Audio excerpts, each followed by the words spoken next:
From that Breonna Taylor decision, new protests across the country overnight, and dozens arrested after another night of unrest in Taylor's hometown of Louisville, Kentucky. So early in the week, they announced the verdict for the Breonna Taylor case.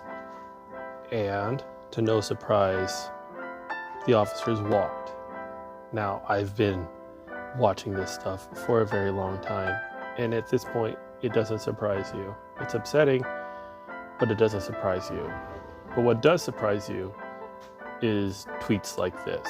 And this is a little bit of an issue because it's kind of ignoring a lot of the history that has happened prior, especially when it comes to some of the major race riots that occurred in the 1950s.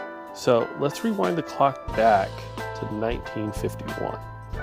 In 1951, right after World War II, blacks in Chicago found themselves in a very precarious spot and where to live as attacks against blacks were rising. Cicero, Illinois was a predominantly white neighborhood and trying his best to integrate black families into the neighborhood. Slowly. Harvey Clark rented an apartment in Cicero where he and his family were the only black family to live in these apartments. Upon moving into the apartments, he was told, "If you move here, there's going to be trouble." When Clark returned with a moving van, they were met with dozens of white protesters, which sparked a riot that lasted 4 days. The white protesters attacked the apartment complex with bricks, chairs, and eventually the militia was sent into the city to quell the situation. Later, a grand jury decided not to press charges to any of the white protesters, but charged the apartment owner and the NAACP representative on this matter.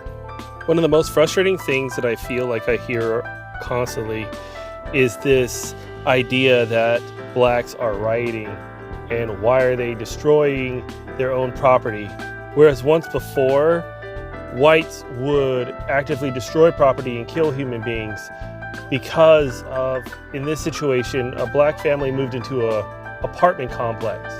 Just one black family moved into this apartment complex, but based on a lie or voting, just like July Perry, then we have these riots coming from whites. And it's not more of a whites versus blacks thing. It's just, the point I'm trying to make is that any time there's a frustration, every time that there's an anger in a community, the first reaction becomes violence. And in this situation, violence overwrought a community and almost killed this family.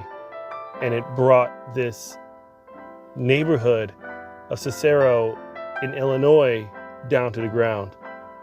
I hope this was a good lesson. Is this something that I thought it would be something to talk about, to discuss? That was a hidden gem in history.